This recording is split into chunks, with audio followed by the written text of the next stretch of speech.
Presenting Orson Welles as the third man.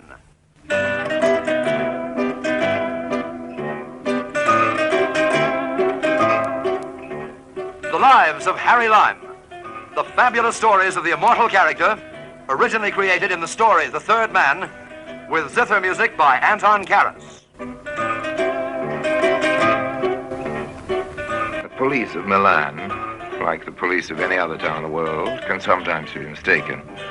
And when they got certain mistaken ideas about me, I didn't stay around to put them right. I thought it'd be simpler just to leave town. So I took the morning train down to Genoa and had lunch at Enrico Ricciardi's. Ricciardi himself brought me brandy after lunch, compliments the house to an old customer. And when we both had our backs turned, a fly lit on the edge of the glass. Then it wandered off drunkenly along the tablecloth, and I took up a newspaper from the neighboring table, folded it, and swatted. I missed the fly, but I saw the ad printed at the top of one of the columns in the back of the paper. Wanted, it read, wanted multilingual publicist to promote young lady, 23. As I translated that into English, it meant that they wanted somebody who knew a few languages. Well, I did.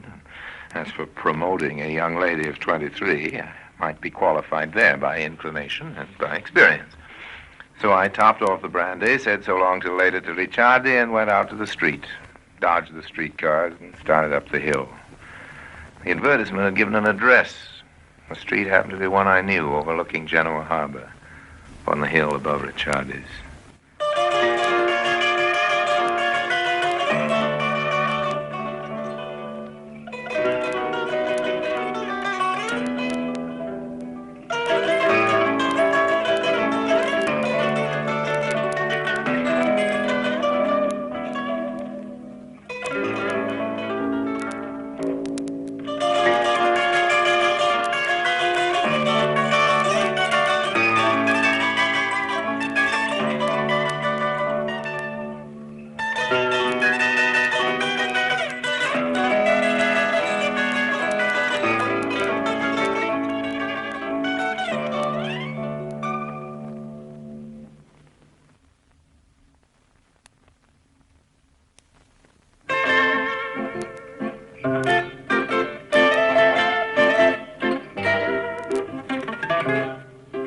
Melody Johnson wasn't home when I got to the address on the hill above Ricciardi's. Melody Johnson. That was the name given in the ad. I didn't know she was a Dixieland trombonist or a sheet music company, but it turned out she was neither. The old Italian landlady let me in, and there were photos of Melody all over the house. The landlady said it was very sad, but Melody, though she was so beautiful, had to work for a living dancing at the Genoa Palace, which was where she'd be after 8 that night. I took another look at those pictures, took pity on Melody, and made my plans for after 8 in the evening. In the Genoa Palace dance hall, among those dark Genoa girls waiting for dance partners, I'd have picked out Melody Johnson even if I hadn't seen her photos. She had hair the color of red clover honey and blue eyes that might have been a size or two too big, except that on her they were just right. I bought tickets, the band went into a slow rumba, and I abandoned myself to Melody. You rumba beautifully. You don't do so badly yourself, honey. But I've had so much training. You say that as if you had regrets. Regrets is a nice word for chords. Oh, yes, my training's been very thorough. It began back home in New York. But I wanted to see the world. So you joined a show or a dancing troupe and came to Europe, and the outfit went bust and left you stranded here, right? That's just about how it started. Thanks for the dance. Yes, thank you. But you're an American too, aren't you? That's right. Are you over here in Europe on business? More or less business. My name is Harry Lime. Does that mean anything to you? Don't answer that. All right, I won't. Mr. Lime, I hope you've bought enough tickets so we can have the next dance. I bought your whole evening. Look here, with these tickets, we can dance all the way to the French frontier. Then let's walk out in the garden. Okay. It'll be dark and we'll be alone. We can talk, can't we? What else could we possibly think of to do?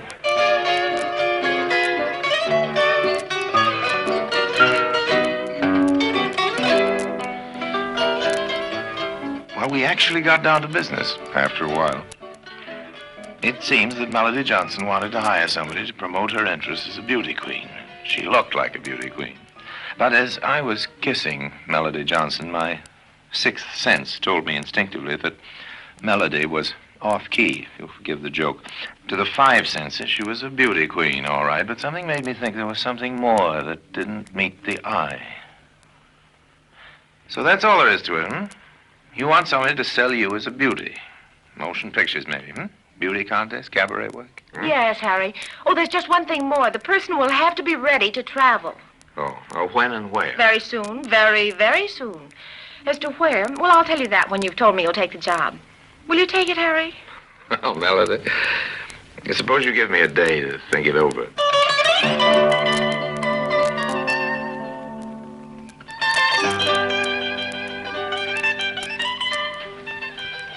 I was in my usual hangout in Genoa, Ricciardi's the next afternoon, thinking it over and reading the papers, when a fellow with very much the look of a Milan police officer came in. Did he know the whereabouts of one Harry Lime, he asked Ricciardi. Never heard of a guy of that name, answered Ricciardi, of course in Italian. I went on reading the paper, lifting it a little higher, in fact, high enough to hide my face. But I remembered what Melody Johnson had said. The person who took the job she offered would have to be ready to travel. Well, I was ready to travel. Very soon. Goodbye to Genoa. Thank heavens. Ooh, that awful job in the dance hall. Arrivederci, Italia. No, not goodbye to Italy, Harry. No? Not quite. The ship stops at Naples on the way. That's right, and then Alexandria. Then where? Cairo. Cairo. That's because of the beauty contest, Harry. You want to be Miss Pyramids of Giza? Because of the honor and the publicity value. And then there's a big money prize. Mentioning money reminds me of something. Look here, let's just move a little further on down the ship rail where nobody can overhear what we say. Now, isn't there something you want to tell me, Melody? Well, I don't understand what you mean. Well, this is what I mean. You want somebody to publicize you and promote your interests. Yes. That's very natural, but what about this? Doesn't it seem to you just the least bit queer, honey, that you had to work in a taxi dance hall to keep yourself alive? But, Harry, I told you about the gambling. You told me you fell in love at Monte Carlo. With roulette. All right, but since roulette proved bad for your financial health, isn't it odd that you bought both of us first-class cabins on this ship? Very deluxe accommodations. No, Harry, it's not odd at all. Oh, it is. There was nothing else available. All the other space on the ship was sold.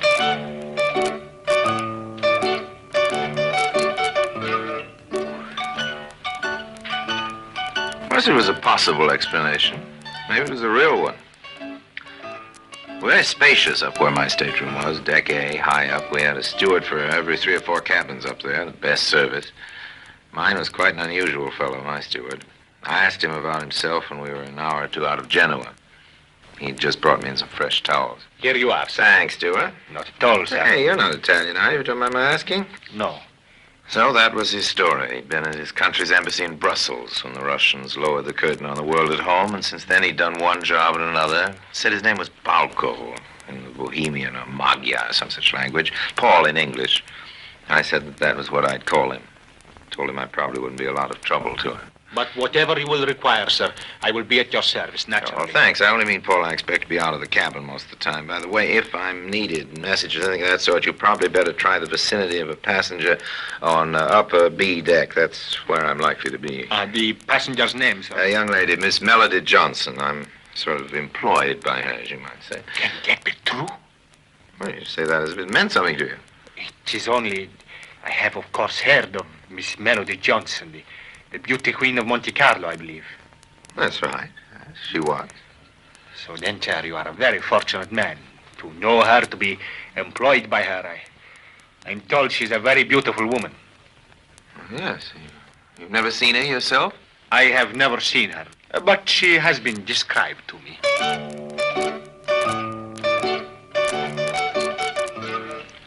Well, Paul, the steward, wasn't the only one who took a special interest in Melody Johnson. Of course, up to a certain point, this was natural. Melody was probably the most beautiful girl afloat. How nice it is up here on the deck. So nice and lonely.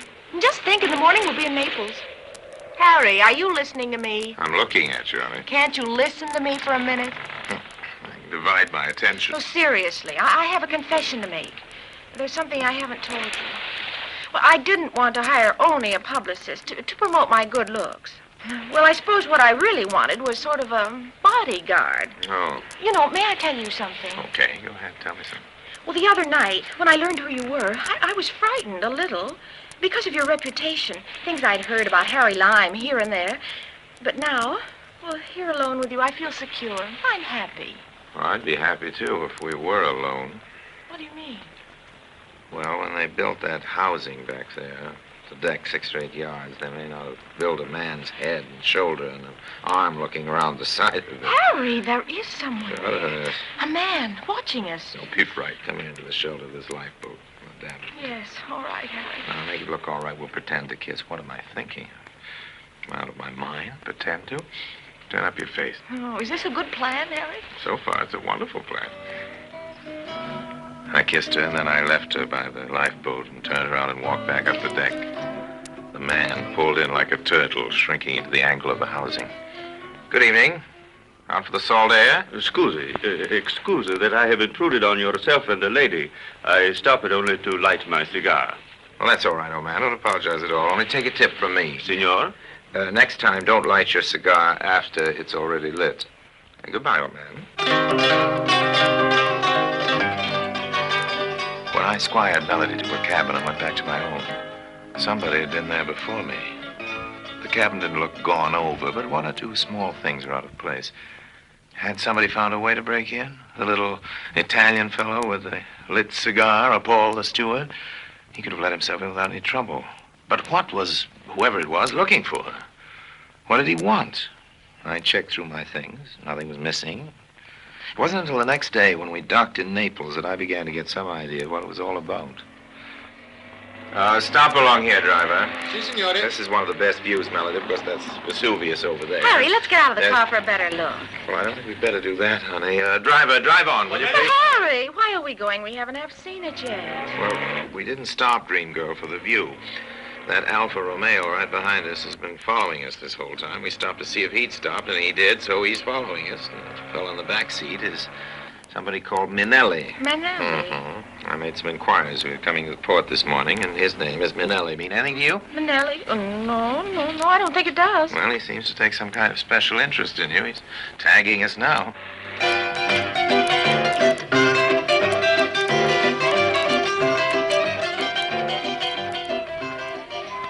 Well, Melody, since we couldn't manage to lose Mr. Minelli by car, maybe we can do it by foot. Oh, I know what he wants, Harry. I may as well admit it. Now, wait a minute. You know what he wants?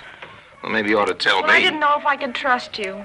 You better trust somebody. Oh, I've been so scared. I haven't known what to do ever since I've had them in my possession. Ever since you've had what in your possession? The pearls of Bohemia. The pearls of Bohemia. I have them in my handbag now. The pearls of Oh, if we Bohemia. only get away from Minelli somehow. I'll tell you all about it. Well, I wish you would, honey.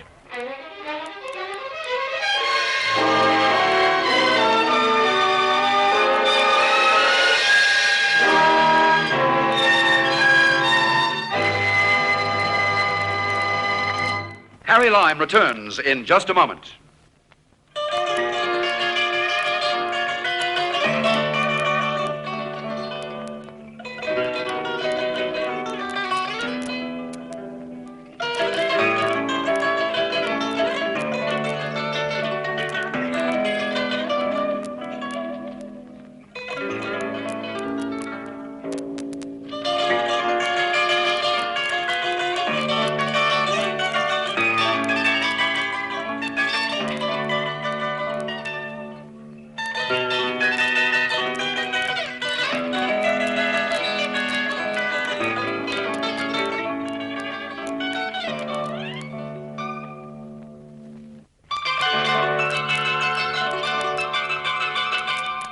As the ship pulled out of Naples for Alexandria that afternoon, there was a tea dance on the lounge. I want to tell you now, all about the pearls. Okay, Or how I'd to like know where to hear about start. it. Why not try the beginning? That sometimes works. Yes, at the beginning.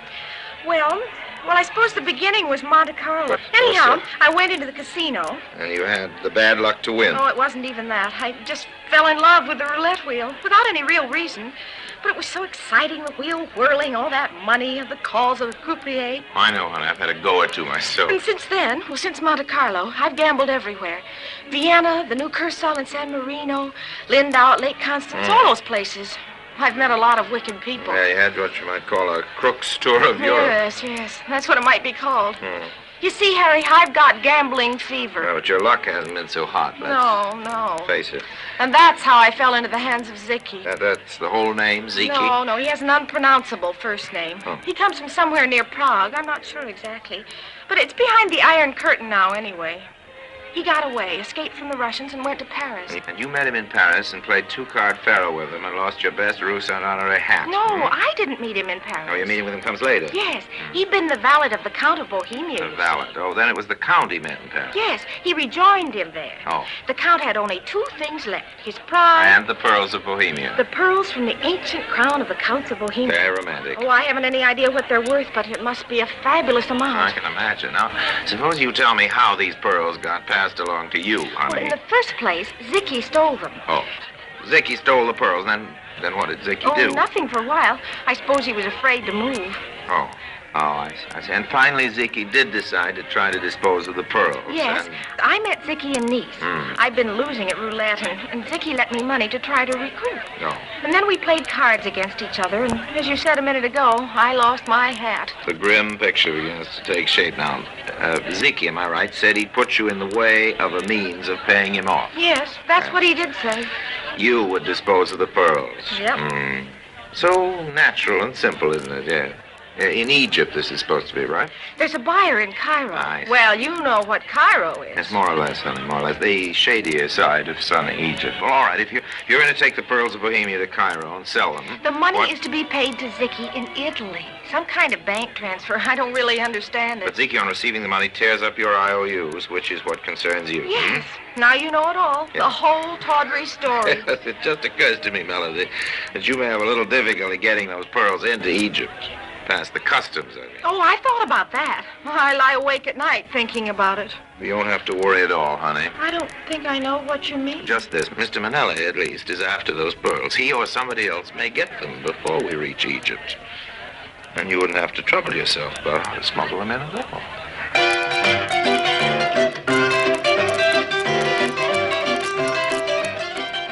Well, we talked on a little longer without any tangible result. She didn't feel, understandably, that losing the pearls to Manelli was the right solution to her problem. But how was she to be sure of getting them past the Egyptian customs and on to Cairo? We tried the question on several ways, but it didn't seem to be a very good fit. And we left the subject and our drinks and went out on the dance floor. And I took her in my arms. That fit was all right. While we were dancing, a man came into the entrance of the ship's lounge. Stopped a minute and stood looking around. Melody, you didn't get a look at him up on the deck last night. I don't think you even got a good look at him during that chase in Naples today, but look now. There he is. That's Manelli. That man standing in the door? Yeah, the very one. Harry? What is it? Hey, even a face like yours won't stand that kind of plowing. Why the frown? That man's name isn't Manelli. You know him? I've never met that man, but I remember his appearance. He was pointed out to me a year or so ago. Oh, yes, somewhere on the Riviera. Oh, I'm trying to recall the name I was told. Yes, his name is Vittoria. Vincente Vittoria. Oh, wait a minute. I've met him myself, but there's an international jewel thief called Vincente Vittoria. Very well known. That's what I was told when that man there in the door was pointed out to me on the Riviera.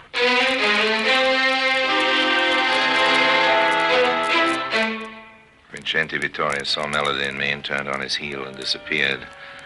I left Melody in the lounge, but supplied myself with the key to her cabin. It occurred to me that Vincente Vittoria might think of having a look for the pearls there, while Melody herself was lost in the wonders of Harry Lime and the waltz.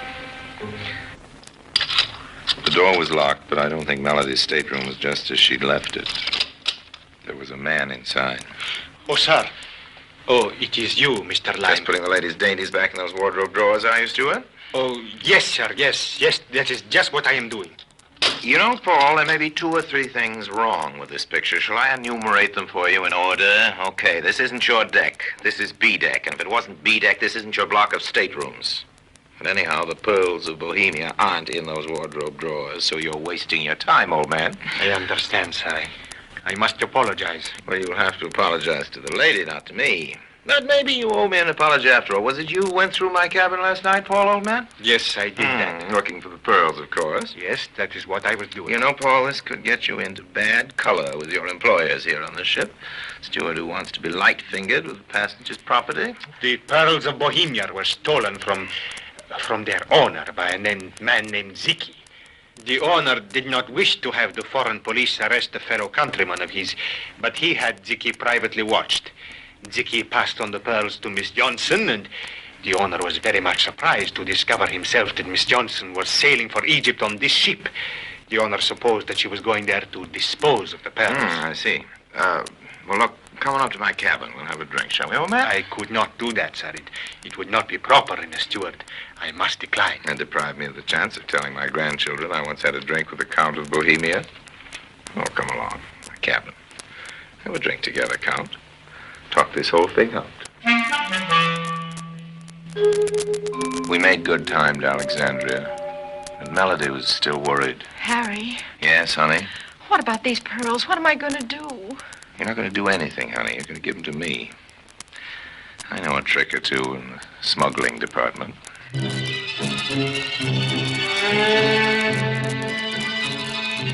Mind if I take this stool here beside you? The use of the bar is a free to all. There isn't any need for us to be too polite to each other, Mr. Manelli, or should I say Vittoria? My business with you is business. I see I interest you. I'm listening. That's all you got to do, old man, is listen. That and one thing more. That one thing more is pay me 2,000 Egyptian pounds. And believe me, I'm giving you a cheap price. I haven't any opportunity here on shipboard to find out the real value of the pearls of Bohemia. Besides, I want a quick payoff and a get-out-of-town kind of deal, see what I mean? You are offering to sell me the pearls? You are remarkably astute, old man, and I'm glad to see you come up to your reputation. Yes, that's right. I have them here in my pocket. I see. But ask yourself before you wonder if you ought to knock me over the head and steal them from me, if you, Vincenti Vittoria, known jewel thief, ought to risk taking them through the customs, Or shall I take them through the customs and deliver them to you intact in Alexandria for the small price of 2,000 Egyptian pounds? Done? Eh? A bargain? I thought it would be, old man.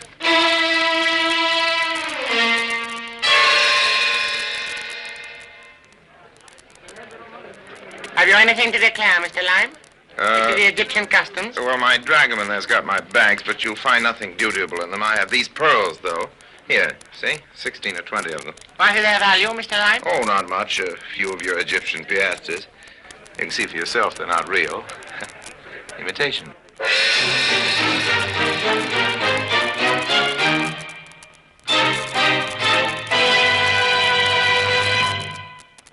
Harry Lime returns in just a moment.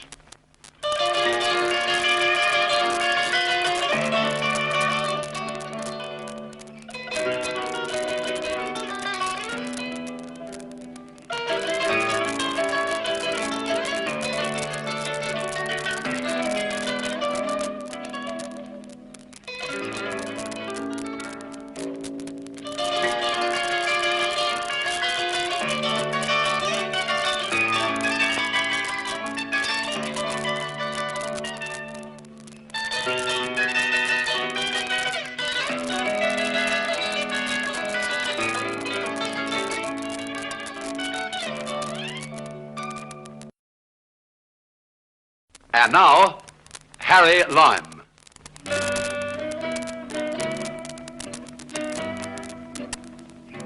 Those pearls were imitation, all right, but pretty convincing. Convincing enough anyhow to deceive an expert like Vincenti Vittoria. He was an honest man of his particular sort and promptly paid me the 2,000 Egyptian pounds when I turned the pearls over to him at a little sidewalk cafe in Alexandria. The pearls ought to have been convincing, of course, because they were made for a very special use. When Mrs. asked to build some such lady, goes to the opera with a couple of 100 carats of diamonds on her fingers, they're very likely to be paste. Perfect duplicates, fine imitations, and the real diamonds stay locked up at home or in the bank. That's what fellows like Vincenti Vittoria have done to the world of the upper classes, and the world of Bohemian counts is just about the same. So it happened that Count Paul of Bohemia had in his steward's locker the imitation set that matched the real pearls of Bohemia. When I got the real pearls from Melody, well, I just traded. Melody had said, you remember, that Count Paul had only two things left, his pride and his pearls. He kept his pride, and I thought he might just as well have the pearls, too. Now, all of this left me somewhat under obligation to Melody. I know quite a few people in Cairo, so I may have had something to do with her being voted Miss Pyramids of Giza. The prize money got her out of debt to that fellow Zeke anyhow. And then there was the dough I got from Victoria for the phony pearls. Melody and I had a lot of fun spending those 2,000 Egyptian pounds. But that, as the fellow says, is another story. So long for now. And remember, all that glitters is not gold. But it ain't hay either.